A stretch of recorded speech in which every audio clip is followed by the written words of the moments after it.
Voice news, आपकी आवाज आपकी खबर। नमस्कार।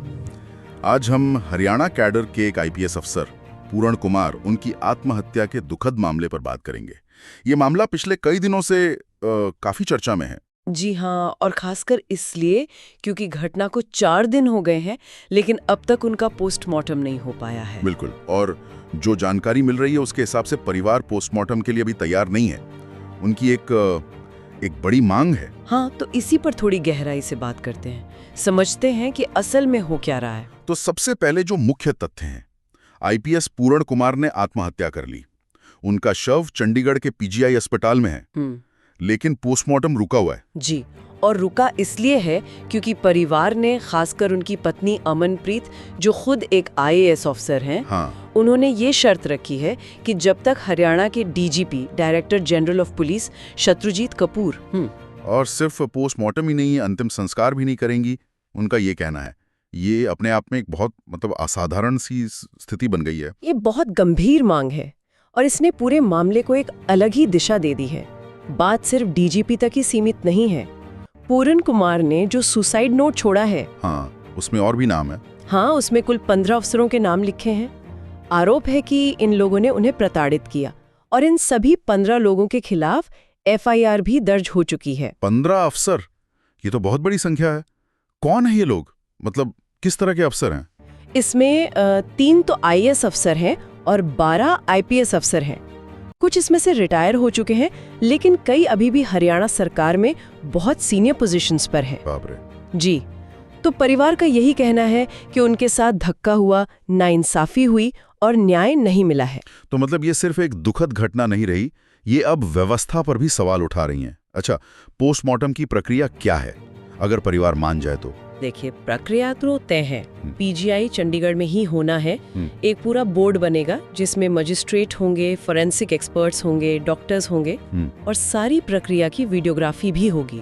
लेकिन ये सब कुछ तभी शुरू हो सकता है जब परिवार की लिखित में सहमति मिले। और वो सहमति फिलहाल डीजीपी की गिरफ्तारी की शर्त पर अटकी हुई है। बिल्कुल। अच्छा, इन 15 सीनियर अफसरों के नाम सामने आने का अब असर भी तो दिखना शुरू हो गया होगा, नौकरशाही में, सरकार में। हाँ बिल्कुल, असर तो दिख रहा है। जैसा आपने कहा, ये सिर्फ एक आत्महत्या का केस नहीं रहा। इतने बड़े पैमाने पर अधिकारियों पर आरोप और उसमें भी राज्य के पुलिस चीफ का नाम आना। हाँ। इससे ब्यूरोक्रेसी और पॉलिटिकल सर्कल्स में जबरदस्त दबाव बन गया है। और इसी दबाव का शायद नतीजा है कि रोहतक के एसपी को हटा दिया गया है। सही कहा। नरेंद्र बिजारिनिया रोहतक के एसपी थे। उनका नाम भी सुसाइड नोट में था और एफआईआर में भी। सरकार ने उन्हें हटा दिया है। तो ये एक तरह से पहला एक्शन है जो इस मामले में हुआ है। लेकिन ये तो सिर्फ एक अफसर हुए। हाँ, और मांग तो डीजीपी समेत सभी 15 पर कार्रवाई की है। और अब एक और महत्वपूर्ण बात हुई है। क्या?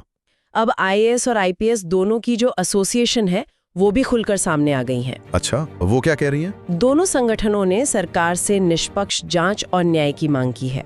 मतलब अब ऑफिसर्स की अपनी बॉडीज भी कह रही हैं कि इस मामले को गंभीरता से लिया जाए और जांच हो। इससे सरकार पर दबाव और बढ़ गया है। ये तो वाकई बहुत बड़ी बात है।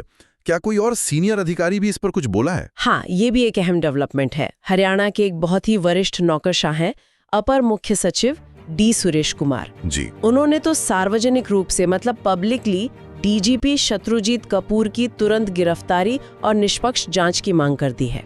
ओह, यानी ब्यूरोक्रेसी के अंदर से भी आवाज उठ रही है। बिल्कुल, ये दिखाता है कि मामला कितना गंभीर है और शायद ब्यूरोक्रेसी के अंदर भी इसको लेकर काफी मतभेद या चिंता है। और राजनीतिक गलियारों में क्या हलचल है? वहां भी मामला गरमाया हुआ है। हरियाणा सरकार के मंत्री हैं अनिल विज, वो परिवार से मिले। पंजाब सरकार के मंत्री, कांग्रेस के नेता, कई दलित संगठन, ये सब लोग लगातार पूरण कुमार के परिवार से मिल रहे हैं और सभी 15 अफसरों पर कार्रवाई की मांग दोहरा रहे हैं। तो आप देखिए, दबाव हर तरफ से है। परिवार, अफसरशाही के अंदर से, अफसर एसोसिएशन और राजनीतिक दल। तो अगर हम इसे समेटें तो स्थिति ये है कि आईपीएस पूरण कुमार की आत्महत्या के बाद पोस्टमार्टम रुका है, परिवार डीजीपी की गिरफ्तारी पर अड़ा है जी। 15 अफसरों पर एफआईआर हुई हैं, जिनमें राज्य के पुलिस चीफ भी हैं। एक एसपी हटाए जा चुके हैं। हाँ। लेकिन मुख्य मांग यानी डीजीपी की गिरफ्तारी वो अभी पूरी नहीं हुई है और सरकार पर दबाव लगातार बढ़ता ही जा रहा है। बिल्कुल। और ये घटना ना प्रशासनिक सेवाओं के अंदर जो तनाव होते हैं, जो जवाबदेही के मुश्किल सवाल होते हैं और न्याय प्रक्रिया की अपनी जो चुनौतियां हैं उन सबको सामने ला रही है। सोचने वाली बात यह है कि जब व्यवस्था को चलाने वाले इतने शक्तिशाली लोग, इतने सीनियर ऑफिसर्स खुद ही आरोपों के घेरे में हों, तो फिर एक निष्पक्ष और भरोसेमंद जांच कैसे सुनिश्चित की जाए? सही बात है। क्या हमारा मौजूदा सिस्टम, हमारी प्रक्रियाएं इस तरह की एक असाधारण स्थिति से निपटने के लिए पर्याप्त हैं? ये एक बड़ा सवाल है जो अब सबके सामने है।